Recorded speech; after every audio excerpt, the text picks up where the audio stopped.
Go yard. I got so much motherfucking design on right now. Break it down, bring it back, make it clap. I got 3 old thoughts, new block, where that thing. Bitches on my line, and you know. Assalamualaikum warahmatullahi wabarakatuh. Perkenalkan, nama saya Hari Anggara dari kelompok 2 kelas 11 IPA 6 SMA Negeri 1 Arjawinangun. Berdirinya saya di sini akan memaparkan ceramah tentang peradaban Islam pada zaman dinasti Bani Abbasiyah. Sumber hukum. Dari sumber hukumnya zaman dinasti Bani Abbasiyah. Mari kita langsung mulai saja ceramahnya. Peradaban Islam pada zaman dinasti Bani Abbasiyah. A. Latar belakang. Dalam peradaban umat Islam, Bani Abbasiyah merupakan salah satu bukti umat Islam yang terjadi. Bani Abbasiyah merupakan masa pemerintahan umat Islam yang memperoleh masa kejayaan yang gemilang.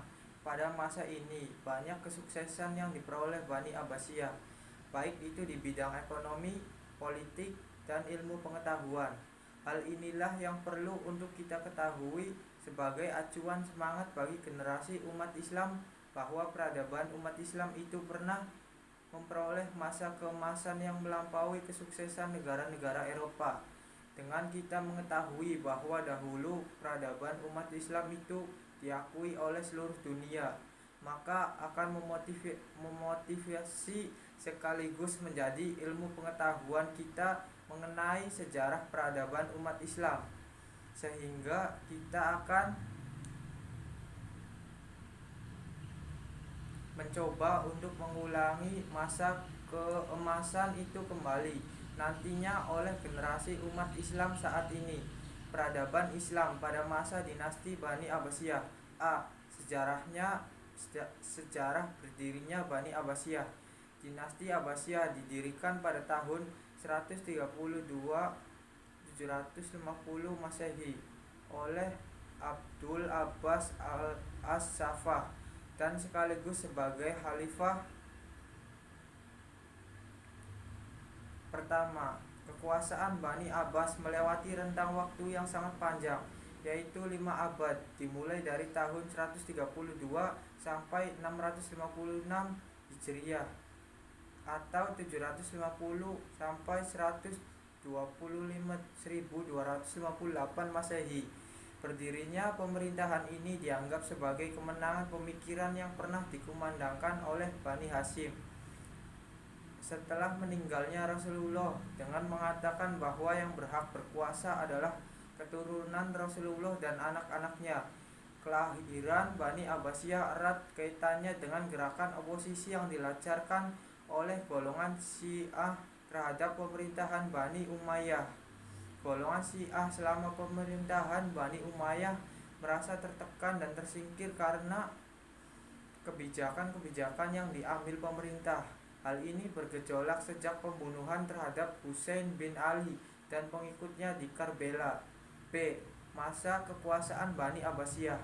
Selama dinasti Bani Abbasiyah berdiri, pola pemerintahan yang diterapkan berbeda-beda sesuai dengan perubahan politik, sosial, dan budaya.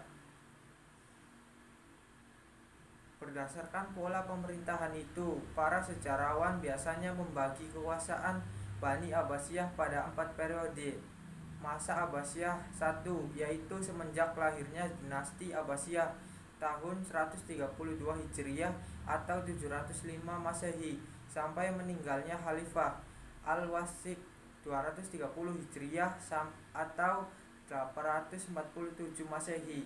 Masa Abbasiyah 2, yaitu mulai Khalifah Al-Mutawakkil pada tahun 230 Hijriah atau 847 Masehi sampai berdirinya Daulah Buwayyah di Maghdad tahun 334 Hijriah atau 946 Masehi. Masa Abbasiyah 3, yaitu dari berdirinya Daulah Buwayyah tahun 334 Hijriah atau 946 Masehi sampai Maghdad tahun 447 Hijriah atau 1055 Masehi. Masa Abbasiyah 4, yaitu Masuknya kaum Saljuk di Baghdad tahun 447 Hijriah atau 1055 Masehi sampai jatuhnya Baghdad ke tangan bangsa Mongol di bawah pimpinan Hulagu Han pada tahun 656 atau 1025 Masehi. C. Masa kejayaan peradaban Bani Abbasiyah. Pada periode pertama pemerintahan Bani Abbasiyah mencapai masa kemasan secara politis. Para khalifah memang orang-orang yang kuat dan merupakan pusat kekuasaan politik sekaligus agama. Di sisi lain, kemakmuran masyarakat mencapai tingkat tertinggi. Periode ini juga berhasil menyiapkan landasan bagi perkembangan filsafat dan ilmu pengetahuan dalam Islam. Peradaban dan kebudayaan Islam berkembang dan tumbuh mencapai kejayaan pada masa Bani Abbasiyah.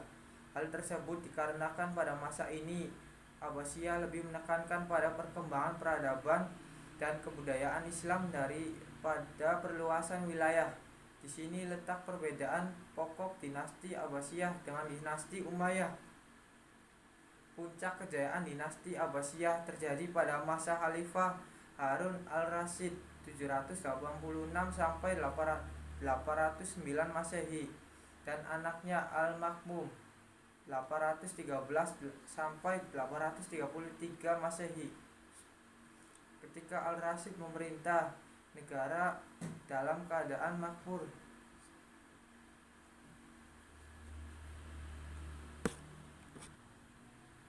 Pesan moral.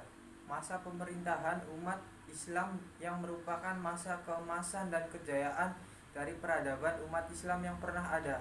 Pada masa Bani Abbasiyah, kekayaan negara melimpah ruah dan kesejahteraan rakyat sangat tinggi. Pusat peradaban Islam mengalami kemajuan yang pesat, sehingga pada masa ini banyak muncul para tokoh ilmuwan dari kalangan umat Islam, baik itu ilmu pengetahuan yang bersifat umum seperti kedokteran yang telah mencetak dokter seperti Ibnu Sina. Itulah beberapa hal yang hendak saya sampaikan. Tentu di dalamnya belumlah sempurna, sehingga saya ingin meminta maaf bila ada ucapan yang tidak berkenan. Terima kasih. Wassalamualaikum warahmatullahi wabarakatuh.